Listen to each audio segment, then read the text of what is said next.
मध्य प्रदेश में उपचुनाव के सभी पार्टियों का तूफानी प्रचार लगातार जारी है और ऐसे में कांग्रेस किस रणनीति के साथ चुनाव लड़ रही है और किन मुद्दों को लेकर जनता के बीच जा रही है, ऐसे तमाम सवालों को लेकर पूर्व मंत्री और कांग्रेस के सीनियर नेता ब्रजेंद्र सिंह राठौर से खास बातचीत की हमारे associate news editor Arvind Sharma ने। हम हैं मुरैना में 5 सीट है, 5 सीट पे उपचुनाव हो रहा है। जो कांग्रेस के थे वो अब भाजपा के हो गए। तो कांग्रेस के लिए जिस तरीके से काम करना चाहिए, जिस तरीके से क्षेत्र में चुनाव प्रचार के लिए, जनसंपर्क के लिए लोगों को आना चाहिए, वो कितने लोग यहाँ पहुँच रहे हैं और किस तरीके से काम कर रहे हैं, इन सब की जानकारी हम लेंगे पूर्व मंत्री ब्रजेंद्र राठौर साहब से।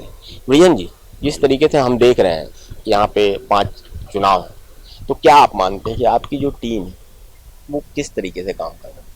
देखिए, स्वाभाविक रूप से जब चुनाव होता है तो चुनाव को आपको बूथ लेवल तक जाना पड़ता है और बूथ लेवल तक का हमारा पूरा संगठन बनके तैयार हो गया है। मुरैना का जो जिस तरीके का मिजाज है वो जातिगत हिसाब भी यहाँ पर काफी चलता है। तो खैर, कांग्रेस कभी एक जाति विशेष के हिसाब से या धर्म विशेष के हिसाब से राजनीति नहीं करती। ये सारे समाज को, सारे धर्मों को, सारी जातियों को लेके हम लोगों का सिद्धांत है, उस आधार पे हम लोग चलते भी हैं।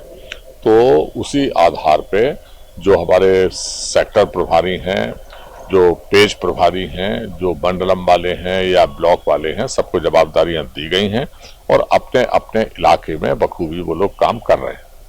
जिस तरीके देखा गया है कि भाजपा एक कैडर बेस्ड पार्टी कहलाती है, मगर कांग्रेस एक व्यक्ति विशेष पार्टी कहलाती है और जो कार्यकर्ता होते हैं वो कांग्रेस के व्यक्ति के लिए लगे रहते हैं। और जिस तरीके से 5 लोग गए हुए हैं या 28 लोग 25 लोग जो यहाँ से गए हुए हैं, तो वो साथ में अपने वो जो कैडर था, उनका व्यक्तिगत कैडर था कांग्रेस का, वो लेके गए।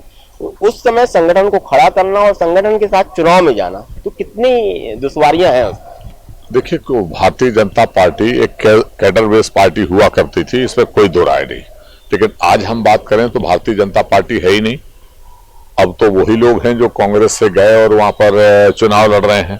तो सबसे बड़ा झगड़ा तो वहां वही फंसा हुआ है कि जिन लोगों को लग रहा था कि हम विधायक बनेंगे और हमें आगे मौका मिलेगा, सरकार में हम शामिल होंगे, आज जो है वो लोग अपना दूर बैठे हुए हैं और अचानक बगैर विधायक बने ही लोग मंत्री बन गए हैं। तो स्वाभाविक रूप से वो जीतेंगे तो फिर कभी टिकट नहीं कटना है।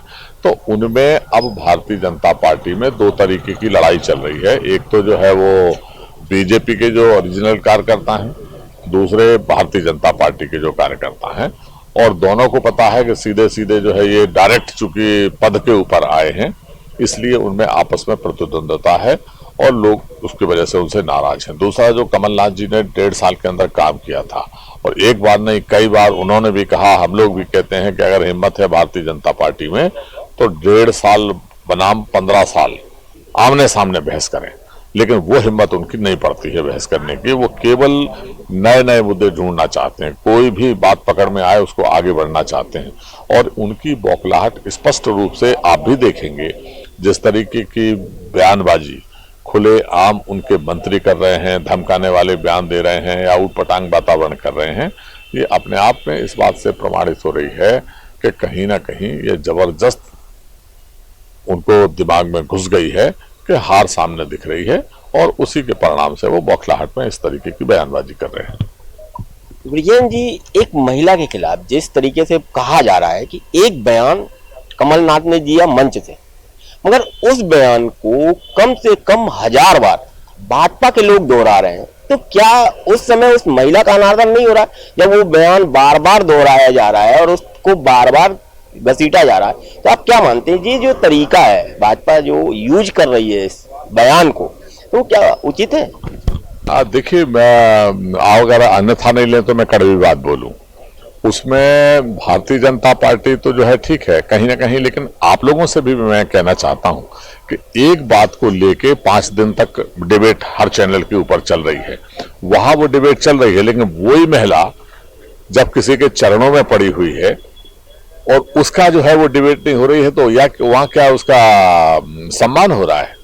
वो महिला जब चरणों में किसी के पड़ी है और वो भी भारतीय जनता पार्टी के नेता के, तो क्या उसमें महिला का सम्मान हो रहा है या उस वर्ग का सम्मान हो रहा है? और जो लोग इस बात की चिंता करते हैं और पार्टी जिस तरीके से इस मुद्दे को जबरदस्ती कोई ना कोई, चूंकि हार सामने दिख रही है तो एक मुद्दा चाहिए तो लोगों का दिमाग हटाओ, क्योंकि सबको पता है कि जो बच्चियों की शादी के लिए 51,000 रुपए मिलते थे, भारतीय जनता पार्टी के राज में घटाकर 28,000 रुपए हो गया। जो गौ माता का बजट हमने रखा था उसको इन्होंने घटाने का काम किया, और एक नहीं, जो 100 रुपए में 100 यूनिट बिजली हम दे रहे थे उसको इन्होंने खत्म कर दिया। तो ये सारी बातें ऐसी हैं कि आम आदमी इनसे नाराज है। डीजल का रेट बढ़ गया, पेट्रोल का रेट बढ़ गया, रोज बलात्कार की घटनाएं हो रही हैं, लूटपाट की घटनाएं हो रही हैं। आप भी समझ रहे हो पूरे मध्य प्रदेश में स्वास्थ्य के नाम पे खिलवाड़ हो रहा है। तो इनकी तरफ ध्यान नहीं जाए, इसलिए एक मुद्दा चाहिए और उस मुद्दे से अपनी युद्ध दिशा को मोड़ना चाहते हैं। तो अगर जो है डबरा का मुद्दा चलता है तो मैं आपसे पूछता हूं फिर अनूपपुर का मुद्दा क्यों नहीं चलता है? विसाहुलाल सिंह जी ने एसटी वर्ग की एक महिला के साथ अपमान करने का काम किया है। बलरामपुर की घटना उत्तर प्रदेश में भारतीय जनता पार्टी की सरकार है। हाथरस की घटना उत्तर प्रदेश में भारतीय जनता पार्टी की सरकार है। वही भारतीय जनता पार्टी के लोगों से मैं कहना चाहता हूं कि जरा अपने गिरेबान में झांकने का तो देखो। शशि थरूर जी की पत्नी, उनके बारे में वर्तमान प्रधानमंत्री जी ने किन शब्दों का प्रयोग किया था? तत्कालीन गृह मंत्री भारतीय जनता पार्टी के श्रीमान रिजिजू, उन्होंने रेणुका चौधरी जी के लिए किन शब्दों का प्रयोग किया था? सोनिया गांधी जी के लिए किन शब्दों का प्रयोग करते हैं? इनका ही एक मंत्री मुरैना में किस तरीके की भाषा एक उस व्यक्ति के लिए बोल रहा है जो 11 बार का सांसद, 3 बार का, 5 बार का केंद्र का मंत्री और मुख्यमंत्री रहा, उसके लिए कि यहां से लाश जाती। कितना मतलब गंभीर बयान है। इसके बारे में निर्वाचन आयोग हो चाहे मध्य प्रदेश शासन हो, 2 मिनट में मुख्यमंत्री जी को माफी मांगनी चाहिए थी और कार्रवाई करनी चाहिए थी। दूसरी तरफ जो है, अगर इस तरीके के बयान आपका एक प्रदेश का मंत्री खुलेआम मंच पे इस बात को कहता है कि मैं बिचा तो हूं लेकिन अपने लिए नहीं, अपने महाराज के लिए भी कहा हूं, मतलब एक मंत्री का बयान है। मंत्री का मतलब एक सरकार का बयान है। और इस बात को ना इनकम टैक्स वालों ने पूछा, ना जो है वो ईओडब्ल्यू ने पूछा, ना निर्वाचन आयोग ने उस बात की गंभीरता को समझा, ना प्रशासन ने। तो अगर कांग्रेस का व्यक्ति कोई कुछ घटना कर दे या वो वैसे ही अगर शामिल हो तो उसके तुरंत एफआईआर हो जाती है। कमलनाथ जी जैसे लोगों पर एफआईआर हो जाती है। और वही सत्ता पक्ष से जुड़ा हुआ कुछ भी करे तो कुछ भी नहीं होता। तो मतलब ये क्या बात है कि आप किस चश्मे से देख रहे हो? हम आ भी करते हैं तो हो जाते हैं बदनाम, और वो कत्ल भी कर देते हैं तो चर्चा नहीं होती जनाब। ये कौन सी राजनीति है? तो इसके बारे में वो सोचें या ना सोचें, लेकिन मध्य प्रदेश में जो मजदूर है, मध्य प्रदेश का जो किसान है, जो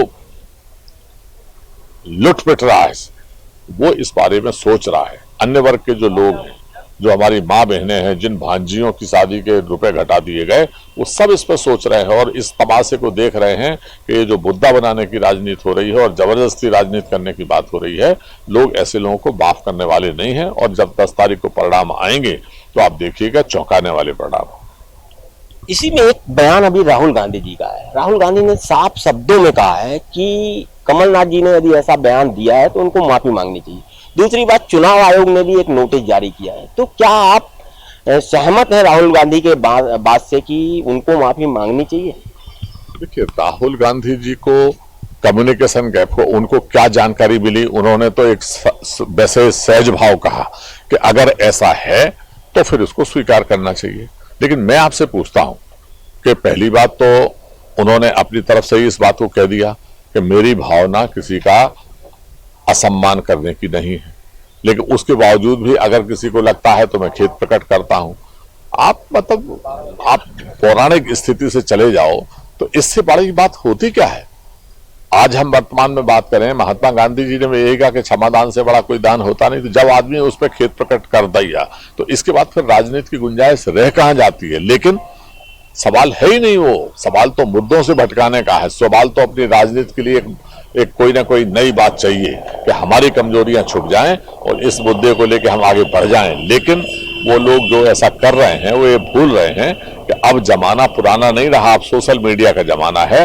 हर बच्चा अपने जेब में मोबाइल डाल के चलता है और वो पल पल की खबर रखता है क्या हो रहा है। तो इन मुद्दों से कोई फर्क नहीं पड़ने वाला। मैं भी रोज घूम रहा हूँ, कहीं 1% भी इस मुद्दे से कोई कुछ नहीं है, बल्कि लोग ये कह रहे हैं कि हमारे मुख्यमंत्री जी को तो अब समाज सेवा से ऊब चुके हैं, अब उनकी कोई ज्यादा लोग गंभीरता से उन्हें लेते नहीं हैं, वो एक्टर बन जाएं फिल्मों में जाके, तो एक बार हो सकता है उसमें वो कामयाब हो जाएं। तो ये जो एक्टिंग की बात हो रही है या मुद्दे बनाने की बात हो रही है, लोग इसको कहीं गंभीरता से ले नहीं रहे। एक और सवाल, ये हमारा अंतिम सवाल होगा, जिस तरीके से चुनाव प्रचार चल रहा है और कोरोना की जो गाइडलाइन है, आपको लगता है कि जो शासन काम कर रहा है या जो जिसको देखना है कि वो चीजें हो रही हैं नहीं हो रही हैं, हम प्रशासन की बात करें तो प्रशासन कहीं भेदभाव करता नजर नहीं आ रहा कि कांग्रेस के लिए कुछ अलग नियम है और सत्ता पक्ष के लिए कुछ अलग नियम? देखिए, मैं तो व्यक्तिगत रूप से इसका पक्षधर हूं कि जो भी गाइडलाइन है उसका सबको पालन करना चाहिए, और ये बहुत ही खतरनाक किस्म की स्थिति है, भले ही वो कुछ लोगों की गलतियों की वजह से आई है। अगर ये कोरोना काल में सरकार को गिराने का काम नहीं हुआ होता, अगर स्वास्थ्य मंत्री बेंगलोर के होटल में भाग नहीं जाता, तो जो है ये कोरोना की स्थिति मध्य प्रदेश में बनती ही नहीं। स्वास्थ्य सुविधाएं मध्य प्रदेश में है नहीं, आप भी देख रहे हैं, ऑक्सीजन ना होने की वजह से लोग मारे जा रहे हैं। 15 वर्ष तक जिनकी सरकार थी उन्होंने इन सब बातों पे ध्यान नहीं दिया, और अब जो है स्थिति जो है, जहां तक सोशल डिस्टेंसिंग का इसके पालन का सवाल है, आम आदमी बड़े हैरत से देखता है कि जब आप शराब की दुकानें खोलने का ऑर्डर कर देते हो और मंदिरों को आप बंद रखते हो, आप गिरजाघर हो, गुरुद्वारे हो, मंदिर हो, मस्जिद हो, उनको आप बंद रखते हो और शराब की दुकानें आप खोल देते हो, तो स्वाभाविक रूप से कहीं ना कहीं लोगों को मन कचोटता है। आप आम आदमी के लिए, चाहे विवाह हो, चाहे शादी हो, चाहे गमी हो, आप बंदिश लगाते हो कि 50 से ज्यादा लोग नहीं होंगे और रैलियां करने में आप चूकते नहीं हो। तो ये प्रारंभ कहां से हुआ? जब शिवराज सिंधिया जी ने लगातार ताबड़तोड़ रैलियां शुरू की, उसके कम से कम 25 दिन 30 दिन बाद फिर कांग्रेस ने शुरुआत की कि जब अगर ऐसे ही होना है तो फिर अब स्वाभाविक है, राजनीति है तो राजनीति के तरीके से होगी। लेकिन अगर कमलनाथ जी भांडेर में आम सभा करते हैं तो उनके ऊपर मुकदमा दर्ज हो जाता है। शिवराज सिंह जी 20 आम सभाएं कर रहे हैं, हर इनका नेता आम सभाएं कर रहे हैं, उसके ऊपर जो है वो कलेक्टर एसपी दूसरी तरफ गाड़ी लेके चला जाता है क्योंकि उस पर नजर नहीं पड़ जाए। यहाँ झंडे लगा के भाजपा के लोग हजारों झंडे लगा के घूमे, उसके ऊपर किसी का ध्यान नहीं है, लेकिन कांग्रेस का झंडा लगा है तो पुलिस वाला गाड़ी खड़ी करके रोकता है। तो ये जो बातें हैं, जो दो मतलब अलग अलग चश्मों से देखने का काम हो रहा है, ये चुनाव आयोग से मैं निवेदन करूंगा कि ये बहुत गंभीर है, और अधिकारियों से भी, प्रशासन से मैं कहूंगा कि जो है ये परिस्थितियां बदलती रहती हैं, इसलिए उनको हमेशा निष्पक्ष रूप से काम करना चाहिए और निष्पक्ष दिखना भी चाहिए, वो सबके लिए अच्छा रहेगा।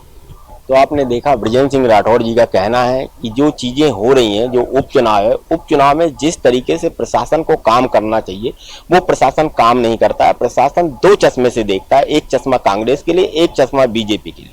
तो अब आने वाला जो तारीख है, 3 तारीख को वोटिंग होगी, 10 तारीख को उसका रिजल्ट आएगा। अब रिजल्ट किसकी ओर आता है, कौन यहाँ सत्ता करेगा, कैसे प्रदेश चलेगा, ये आने वाला समय ही निश्चित करेगा।